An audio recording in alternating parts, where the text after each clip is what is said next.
A bad YouTube channel name is the #1 silent killer of success. You can have world-class content, but if your name is a wall instead of a magnet, the algorithm will bury you before you even start. But here's the scary part. Even if you pick a great name and start exploding, you're still in danger.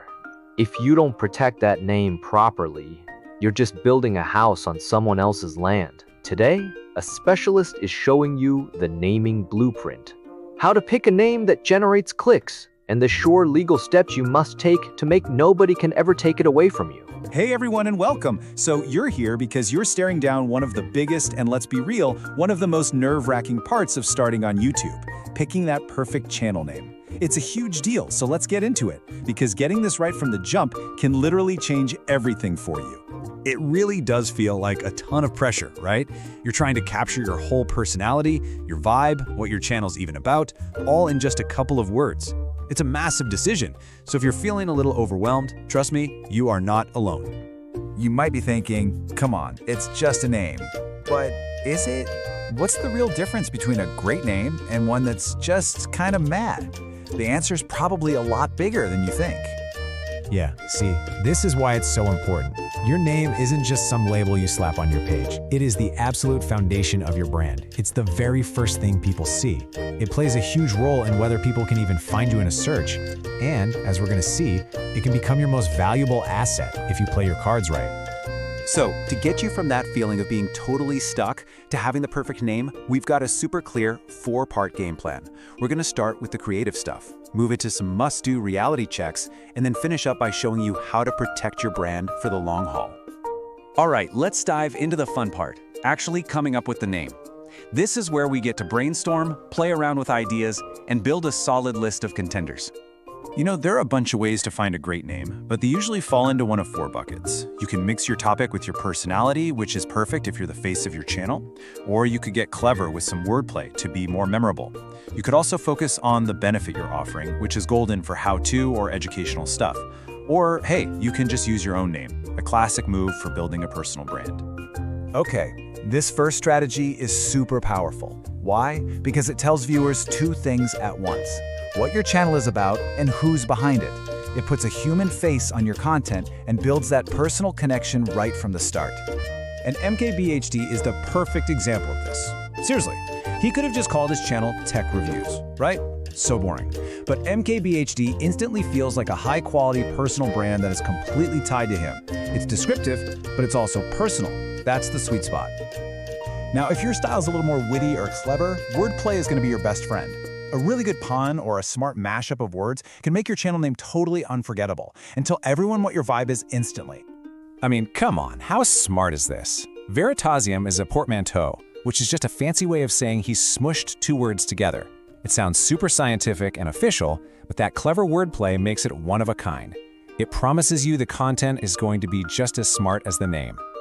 This strategy is all about making a direct promise to your audience. You're not just giving your channel a name, you're telling the viewer exactly what they're going to get out of watching. You're answering their biggest question right away. What's in it for me? And this is just perfect.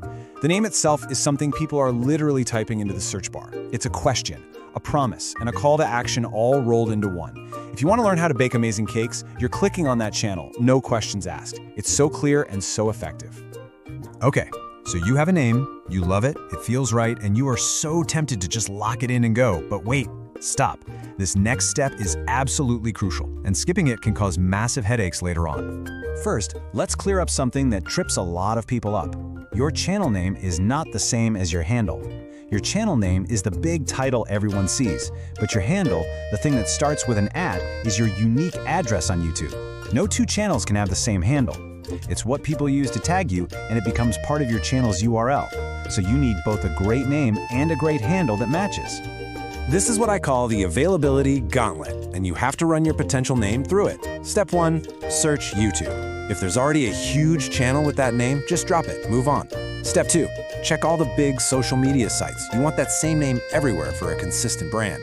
And step 3, do a wider search. Is the .com domain available? And most importantly, has someone else already trademarked the name? All right, once you've brainstormed, you've checked for availability, and you've found the one, we get to the final piece of the puzzle. This is where we turn that name from just a title into a real, protected, valuable business asset. This is where we start thinking like a CEO. So, what even is a trademark? Well, to put it simply, it's legal armor for your brand. When you see that little TM symbol, it means someone is claiming that name as their brand. But when you see the R symbol, that means it's officially registered with the government, giving you some serious legal firepower to stop copycats. And trust me, for a serious YouTuber, this is a game changer. A registered trademark lets you legally shut down impersonators. It makes you look way more professional to sponsors. And it protects you from the absolute nightmare of someone else trademarking your name and forcing you to rebrand everything. It is literally the key to building a real business around your channel. Now, the whole process might sound scary, but it really just boils down to 4 steps. You do a super deep search to make sure the name is clear. You file an application in the right category. For most YouTubers, that's class 41 for entertainment. You might have to answer a few questions from an examiner, and then you get approved. Pro tip, you can do it yourself, but a lot of creators hire a lawyer to make sure it gets done right the first time. And yeah, let's talk cost, you're probably wondering. The basic government filing fee is around $350 for each category you file in. And a really important note, that fee is non-refundable, so you want to be absolutely sure about your name before you file. Another thing to keep in mind is that this is not a quick process. We're talking about a timeline of 12 to 18 months from when you file to when you get that official certificate in the mail. It's definitely a marathon, not a sprint, but believe me, it is so worth the wait. And if you want to see what the ultimate potential is, just look at Mr. Beast. He didn't just build a channel, he built a global brand. By trademarking his name, he laid the foundation to launch Feastables, Mr. Beast Burger, and tons of merch. He turned his channel name into a massive business empire. That's the power of this. So as you're making this decision, I want you to think bigger. Don't just think of it as a name for your channel. Think of it as the first brick you're laying, the first asset, in what could become your own empire. The real question isn't just what you're going to call your channel, it's what are you going to build with it?